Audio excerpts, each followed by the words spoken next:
હર હર મહાદેવ, હરિઓમ, જય માતાજી। કેમ છો બધા? મજામાં ને? બસ જો આપણે 9 થઈ ગયા ફ્રેશ અને આપણે જવાનું છે પોરે, એટલે કે પોરબંદર।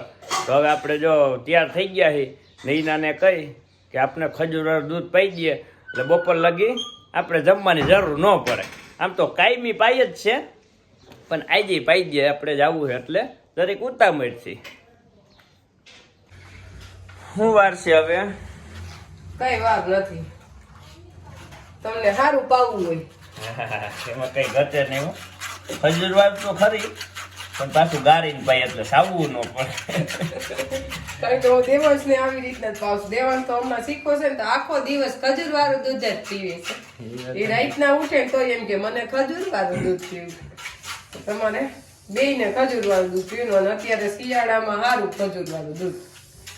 કાયમી નહીં ને આપણે 2 ગ્લાસ ખજૂર વાળું દૂધ પાઈ દઈએ એટલે બપોર લગી આપણે જમવાની કઈ જરૂર ન હોય। હા, આમાં દેવાંશે તો જો રાતે પી લીધું, સવારે પી લીધું। હા,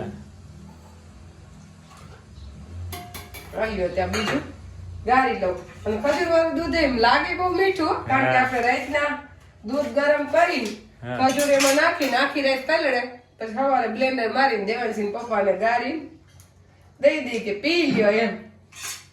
અને એમાં કઈ ઘટે નહીં, મીઠાઈ છે એટલે હાકર જઈને નહીં કેવું લાગે, તૈયાર આવે તો મીઠું જ લાગે આમે। એ વાત છે। દેવાંશી પપ્પા પોરબંદર જવા નીકળી ગયા, ને આપણે આજ સોમવાર એટલે પાર્થેશ્વર મહાદેવની પૂજા કરવાની હોય, પણ કીધું નીકળી જાય પછી નિરાતે પૂજા કરશું। એટલે આપણે હવે પૂજા થઈ ગઈ શિવજીની, ને લિંગી તૈયાર થઈ ગઈ, કારણ કે ઉઠી હોય 5 વાગ્યાની, ને આજે ઘરે હોય એટલે નવીન કામ જાજુ હોય, એટલે આપણે ધોણ કાઢી છે જાજી। એક ખાનું મશીનથી ધોયું ને અડધા હાથે ધોયા, એટલે કપડાય ધોવાઈ ગયા છે। એટલે હવે મારે દેવાંશને આખો દિવસ એમનો માયલે રાખશે, નહીં તો ભાઈને મજા આવશે। હું ઘરે હોય એટલે મજા જ આવે એ નહીં। આપણે શિવજીની પૂજા કરી લીધી છે, એટલે દીવે પૂર્યું, એટલે દીવો તો હજી લગભગ 9 સાડા 9 વાગ્યા લગન આમનો ચાલુ રહે। અને દેવાંશભાઈ એમ કે છે ઈ ઉઠી ગયો, મારે ઉઠવું છે, એટલે અત્યારથી હારે ઉઠી ગયો છે। કા ભાઈ? એ દેવાંશ ઉઠીને સીધ જાવું તાર? હે તો કામ ઉઠી ગયો? તો કેમ ઉઠી ગયો? પાણી ભરવા જવું વાડીએ? તો કાંઈ નથી કરવું, તો તારે નાસ્તો શું કરવો છે? દૂધ પીવું છે કે ભાખરી ગોળ ખાવું કે શું ખાવું? કાંઈ નથી ખાવું? કેમ, ભૂખ નથી લાગી? ભૂખ ક્યાંથી લાગે? 6 વાગે દૂધ પી લીધું છે ખજૂર વાળું ને, હે? પછી કે ના, તો પાછું ઉઈ જા, હાલો હું કપડાં સુકાઈ આવું। ટાઈમ થયો છે સવારના 9, એટલે આપણે દૂધ લઈ આવ્યા, કપડાં સૂકવી લીધા, ને દેવાંશભાઈ તો ભેગા જ હોય બધે। અત્યારે આપણે સાફ કરવાનું છે ફ્રીજ, તો એમાંય ભાઈ તો ભેગા જ છે, એટલે ફ્રીજ આપણે ઘરે હોય નહીં, રોજ વાડીએ જવાનું હોય, ને બાઈ કઈ બાને ઘરે એવી દોડમ દોડી હોય, દેવાંશ ભેગો હોય એટલે ઈ કઈ નવરા થાય નહીં, કારણ કે ભાઈ કીએ એમ બાને કરવું પડે, નાના છોકરા હોય એટલે આપણે ઘરે હોય ત્યારે નવીન કામ કરવાનું હોય। અને બેનો તો એવું હોય, વાડીએ જાય તે વાડીનું કામ, ઘરે આવે તો ઘરે કંઈક નવીન કામ, એટલે એક દી વિહામો હોય નહીં। આજે આપણે આખો દિવસ નવીન કામ જ હાલશે। જો ધોણ મોટી કાઢી ને હવે ફ્રીજ સાફ થઈ ગયું છે, હવે બધું રાખવાનું છે, કારણ કે થોડીક વાર કીધું ફ્રીજ સુકાઈ જાય ને ત્યાં લગન તા દેવાંશભાઈ જો હારો ફ્રીજ વારો સાબુ ને લઈને ઘસી નાખ્યું, એવું સરસ થઈ ગયું ચોખ્ખું, કારણ કે હમણાં બહુ ગંધારું થઈ ગયું, આને દુકાન જેવું લાગતું હોય છે કા। ને આ બધા સાઈડમાંથી આપણે કાઢીને સાફ કરી નાખ્યા હોય। અને આ કાચ અત્યારના એવા આવે કે તમે આખો કાચ ધોવો, પાણીમાં પલાળો ને તો કાચ તૂટી જાય, પરબારો કટકા થઈ જાય, એટલે આને પલાળવાનું નહીં, આને લૂવાનો જ, અને પાછો ફ્રીજમાં પરબારો રાખો તો કટકા થઈ જાય, નકર 2 દિવસ બાઈને રાખવાનો પછી મૂકવાનું, તો ત્યાં લગન ફ્રીજની બધી વસ્તુ આપણે બહાર રાખવી પોહાય નહીં। કારણ કે અમે લીધું ને ત્યારે એમ કીધું હતું કે એવી રીતના કાચ સાફ કરો, એટલે આપણે સીધા ફ્રીજમાં જ સાફ કરી નાખીશું। એ બધું એ સાઈડમાં ફિટ કરવાનું છે, કરી દે, આવડે છે? અને મારો દીકરો મને હારા કામ કરાવે, એટલે મારું કામ તો બધું ફટાફટ થઈ જાય। કા દેવાંશ? ઈ અહીંયા ફિટ કરવાનું છે સાઈડમાં. હજી લોવાનું બાકી છે દેવાંશ. હાલો લઈને તું મૂકી દઈશ ને મને? હા હાલો રૂમાલ દે. હા આપણે ડુંગળીની ગ્રેવી ચડી ગઈ છે એટલે હવે એમાં નાખી દે ટમેટાની ગ્રેવી અને લીંબુનો રસ અને મીઠું ને ખાંડ. કારણ કે ટમેટા ખાટા લીધા છે ને એક લીંબુ નાખ્યું છે એટલે થોડી ખાંડ નાખી એટલે ચટપટો સ્વાદ આવે. હજી આ ગ્રેવી ચડવા દઈ. ગ્રેવી ચડી જાય ને એટલે તેલ બધું ઉપર આવી જાય. ગ્રેવી ચડી ગઈ ને તેલ આવી ગયું ઉપર એટલે હવે આપણે એમાં નાખી દઈએ ચટણી. ને અમારો દેવાંશે આવું જ તીખું ખાય એટલી ચટણી વાળું છે ને ધાણા જીરું.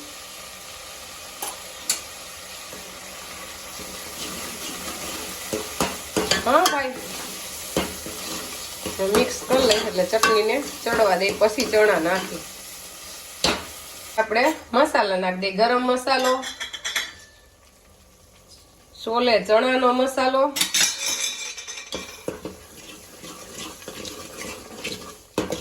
ને મિક્સ કરી નાખીને હવે નાખી દઈ ચણા.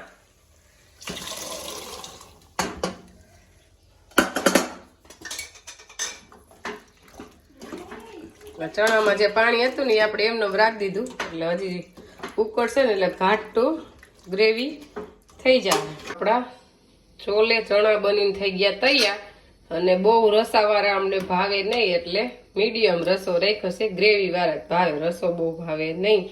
ને અહીંયા આપણે મૂકી દીધું છે પૂરીનું તેલ. હજી આવ્યું નથી ને પૂરી વણાઈ ગઈ છે, થોડીક વણવાની છે, વણવાનું ભેગું ચાલુ જ છે. ચણામાં એકદમ બધું તેલ ઉપર આવી ગયું છે. આપણે પૂરી તરવાનું કરી દીધું છે ચાલુ.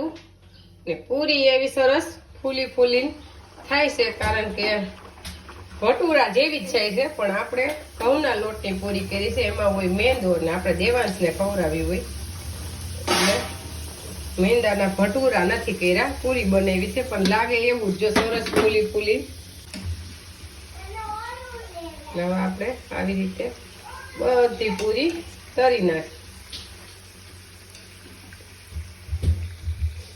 જો હવે અહીંયા ડુંગળી સુધારી લીધી, મરચા તરી લીધા. હવે આપણે જમવાની ડીશ તૈયાર કરી લઈ કારણ કે હું સરસ જમવાનું જોઈને ભૂખે બહુ જ લાગી. એમાં હું આજે રહીશું સોમવાર એટલે આપણે શાક લઈ લઈ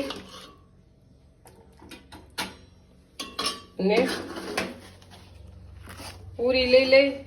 આપણે નાનજી બાપાનું ટિફિન તો ભરી દીધું છે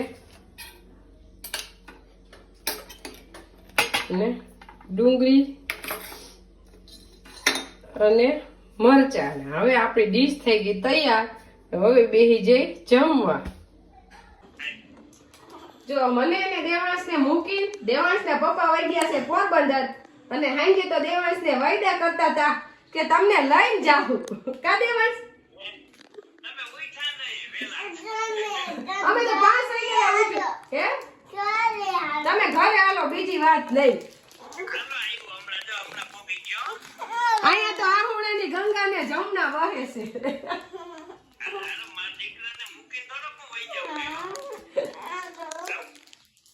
ચોકલેટ લઈ દેવી પડી, પૈસા દીધા હજી તોય મેળે નથી આવતું. હવારમાં પૂછે છે મારા પપ્પા ક્યાં ગયા છે, વાડીનું આવ્યું અત્યારે લગન પર હજી કે પછી ખબર પડી કે આપણી 2 ગાડી બાયરે પડી તો કે પપ્પા હાલીને ગયા છે એવા પ્રશ્ન કરે છે. મેં કીધું હાલીને ગયા છે એમ. તારા પપ્પા તો એના મામાની ઘરે જલસા કરે છે.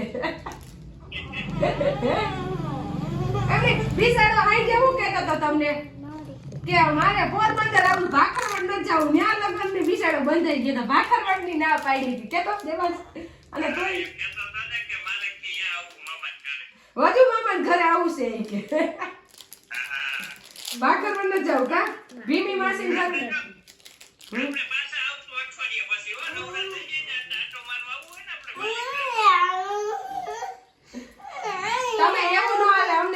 લઈ ગયા ઈ નથી હાલતું અત્યારે જઈ આવો હાલો હાલો